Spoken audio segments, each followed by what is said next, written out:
The big issue for China is, in terms of energy, is just trying to mobilize enough energy fast enough to feed this monstrous juggernaut economy. And it's an economy that's in a deeply energy-intensive phase of industrial and economic development. So energy consumption is rising at very high rates, total energy consumption rising 5–7%. Oil consumption rising 5 and 10% every year. So electricity demand over the last decade has been rising at 10 and 15% a year, just extraordinary pace.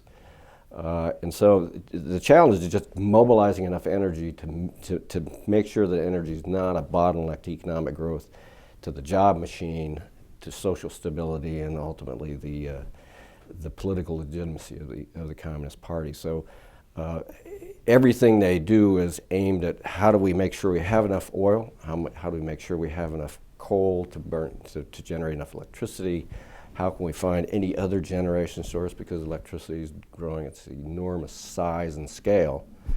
And that's the big challenge, and everything they've done is aimed at trying to keep up with that machine. Price is traditionally been a very big problem because they come out of a history where you hold energy prices down. That stimulates economic growth, trade competitiveness, people's incomes. But as demand has increased, and increasingly have to import energy from all over the place at very high international prices, you get this huge mismatch now between international prices, imported prices, domestic prices. At the same time, low energy prices, particularly for electricity, tend to make electricity demand grow even faster, and you have industries being invested in like aluminum and steel, over-invested in because cheap energy makes that make sense. So it's creating all kinds of problems. You can see it on the oil side. Fuel prices are relatively low. They're gradually bringing them up, but the refining companies are losing money hand over fist because administered prices are too low. And again, that stimulates demand, the desire for having vehicles, other things. So there's a huge problem of getting prices up to levels which actually begin to affect demand growth and to levels that match international prices. This is a particular problem in natural gas as well. So price reform is vital. It's very sensitive because it feeds into inflation, it feeds into people's standards of living, which again is the key litmus test for the leadership's legitimacy. So they're very, very slow and reticent to raise those prices. Every time they do, the taxi drivers and the truck drivers come out into the streets. And so it's a very delicate problem, and add to that the split within all the bureaucracy here, the NDRC and all the different agencies involved in pricing and those kind of decisions about supply. It turns into a real problem. It became a net importer in 1993, and it was really not until the late 90s that this kind of growth in import dependence really set in on the leadership psychologically. And at that point, there's a very powerful perception that somehow we need to have physical control of those barrels. We need to own those barrels that we can get from abroad, rather than just relying on the normal, which is term contracts. I mean, that's how most oil moves globally, is on term contracts. You contract with Saudi Arabia for 500,000 barrels a day. They produce it, put it on a tanker, and you pay for it. But the Chinese have this much more visceral, narrow sense of, well, security means we own those barrels. We have our companies producing those barrels. We even want to put them on Chinese tankers. It makes us feel more secure. All of this is largely an illusion because most of what can affect your supplies are things that you can't help with by owning the barrels. But there's a powerful sense. So they have been very active in promoting their three national oil companies, going out, buying up oil fields around the world, developing new businesses, so oil businesses, gas business, Central Asia. They started first in Southeast Asia, really, Indonesia and places like that. They've since gone heavily into Central Asia, heavily into Africa, even into Latin America, Venezuela, Brazil, places like that. Now they're coming into North America in a fairly sizable way, into the shale oil and gas production. They're coming into Canada in a big way. So they're spreading out as they go. The companies are becoming more capable, more commercially competitive. But it's still driven by this sense that, the more oil we own and physically control, the more secure we are. The problem with that is they simply cannot build that production and buy those fields fast enough, because they've gone, in the time they've gone from 2 million barrels a day of imports to 5.5 million barrels a day of imports. They've increased their production of what they control by maybe 1 million barrels.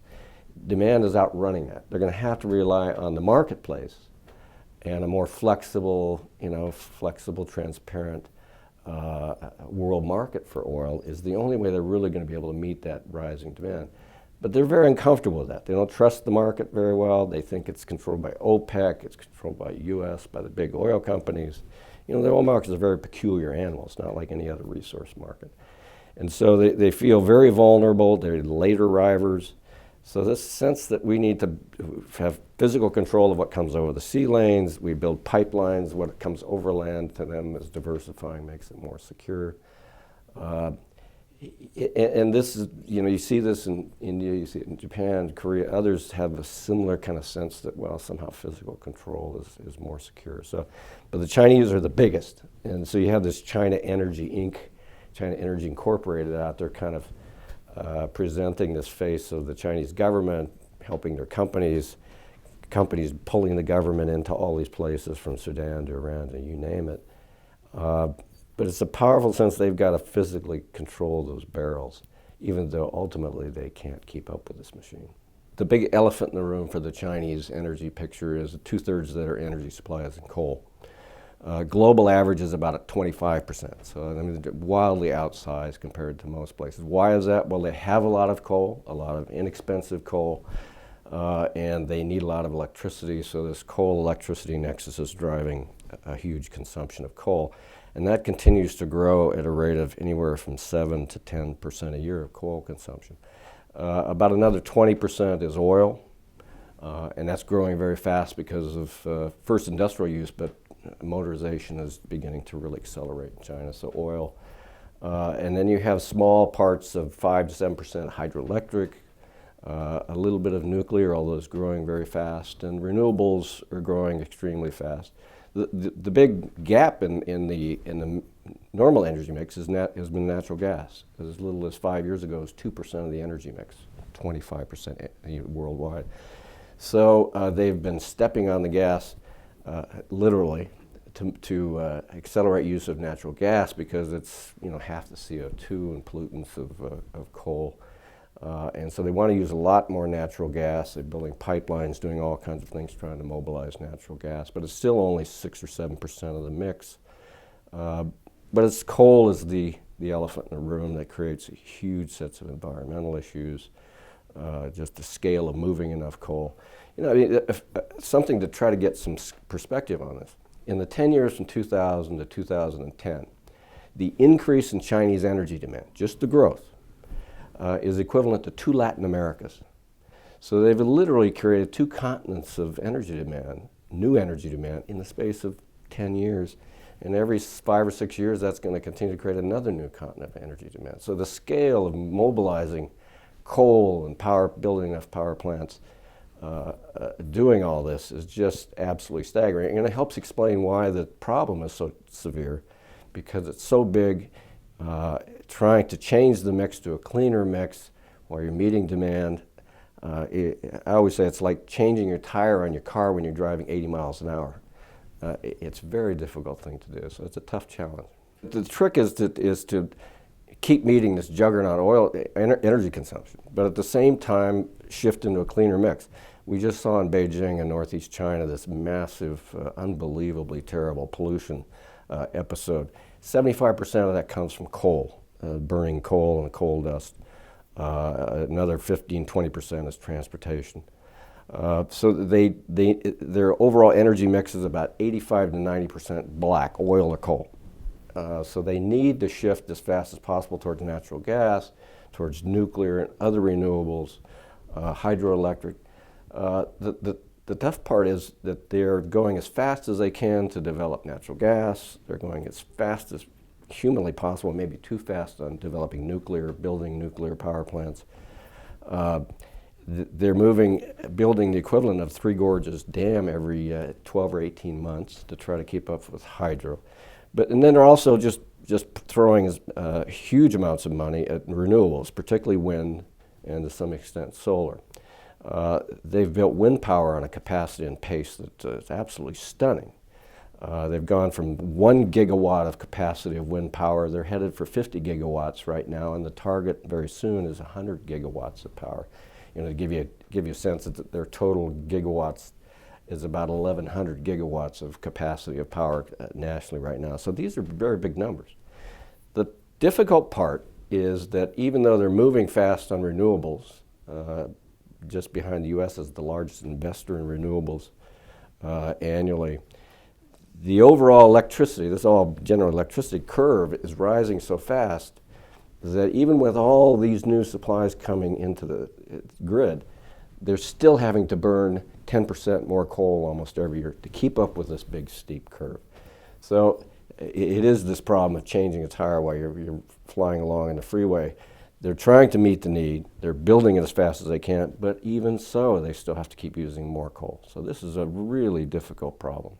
And when you think about the tensions in the South China Sea, territorial tensions, and what oil and gas might potentially be available out there, the fact is we really don't know yet, because there hasn't been much drilling out there, because these are contested areas. Nobody's going to do that kind of drilling. We do know that it's surrounded by large deposits, mainly actually natural gas, Indonesia, Malaysia, up through Vietnam, even in South China Sea, Hainan, into that area. So clearly there are resources out there. Some of the estimates that you see from the U.S. Geologic Survey are something in the order of I think, 15 billion barrels. But that's a wild estimate. The interesting thing is the Chinese estimates are much larger than that. So, partly it's what you believe. If you believe those resources are 2 or 3 times that, then the stakes get a lot higher. So I think there are probably significant oil and gas reserves out there, and probably no doubt. But we won't know until we drill. That requires some sort of agreements on demarcation. I think ultimately these are issues about sovereignty. And we don't get into how complicated they are, but they are really fundamentally about sovereignty. But energy and fisheries, in particular, have the effect of being multipliers, is the way I've put it. They raise the stakes even higher in what's already a fundamentally intractable set of disputes. So I think energy is in the background. It's in some of the thinking in China. Recall that they want to find resources, oil and gas, in their territorial, because that's less imported, more secure from their perception. So I think there's a strong interest in being able to assert that claim in the South China Sea. But I think energy is just one of many factors in that. What China does is absolutely critically important in every dimension of energy: coal and CO2, and pollution and health. Oil prices, and controlling oil supply routes, and even in natural gas, renewables. So decisions that China makes about motorization, vehicles, mileage, all that thing, have vital impacts on global markets, prices, all of us.